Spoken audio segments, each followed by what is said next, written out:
புரட்சியாளர் எம்ஜிஆர் அவர்கள் தமிழ்நாட்டின் முதலமைச்சராக இருந்தபோது தியாகராய நகர் ஆற்காடு தெருவில் உள்ள தனது அலுவலகத்திலிருந்து இரவு 2 மணிக்கு தனது காரில் புறப்பட்டு தனது வீட்டிற்கு சென்று கொண்டிருந்தார். கார் கிண்டி வழியாக சென்று கொண்டிருக்கும் போது ஒரு குழந்தையை தோளில் போட்டுக்கொண்டு ஒருவன் வேகமாக ஓடிக்கொண்டிருந்தான். எம்ஜிஆர் அவர்கள் அதை பார்த்து விட்டார். அவன் குழந்தையை கடத்தி கொண்டுதான் ஓடுகிறான் என்று நினைத்து காரை நிறுத்த சொன்னார் எம்ஜிஆர் அவர்கள். அவனுக்கு முன்பாக காரை நிறுத்தி இறங்கி ஓடுபவனை தடுத்து நிறுத்தினார் எம்ஜிஆர் அவர்கள். காவலர்கள் இதை எதிர்பார்க்கவில்லை. யார் நீ? இந்த குழந்தை யாருடையது? எதுக்காக இந்த நேரத்தில் தூக்கிட்டு போற என்று கேட்டார் எம்ஜிஆர் அவர்கள். ஐயா, இது என் குழந்தை தாங்க. காய்ச்சல் நெருப்பாக கொதிக்குதுங்க. விடிகிற வரைக்கும் தாங்குமான்னு தெரியல.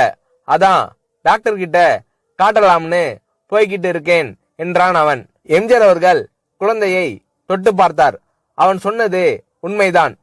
என் வண்டியில் ஏறு, டாக்டர் கிட்ட நானே அழைச்சிட்டு போறேன் என்றார் எம்ஜிஆர் அவர்கள். தலைவா என்று அவன் காலில் விழப்போனான்.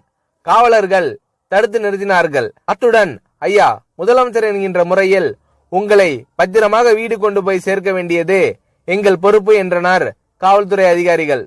ஒரு குழந்தை காய்ச்சலால் உயிருக்கு போராடி கொண்டிருக்கும் போது நான் வீட்டுக்கு போறதுதான் முக்கியமா?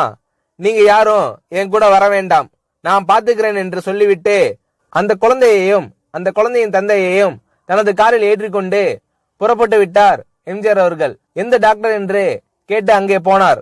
டாக்டரை எழுப்பி வைத்தியம் செய்தார் எம்ஜிஆர் அவர்கள். அதன் பிறகு குழந்தையின் தந்தை கையில் 10,000 ரூபாயை கொடுத்து போலீசார் வண்டியில் ஏற்றி அவர்கள் வீட்டுக்கு கொண்டு போய் விட்டுவிட்டு வாருங்கள் என்று அனுப்பி வைத்தார் எம்ஜிஆர் அவர்கள். மகராசன் வாழ்க என்று நன்றியோடு விடை பெற்றார் அந்த குழந்தையின் தந்தை. சாதாரண மக்கள் மீது எம்ஜிஆர் அவர்கள் பாசம் வைப்பதோடு எப்பொழுதும் அவர்கள் பற்றியே சிந்தித்துக் கொண்டும் இருப்பார் என்பதை எம்ஜிஆர் அவர்களுக்கு நெருக்கமானவர்கள் நிறைய பேர் சொல்லி இருக்கிறார்கள்.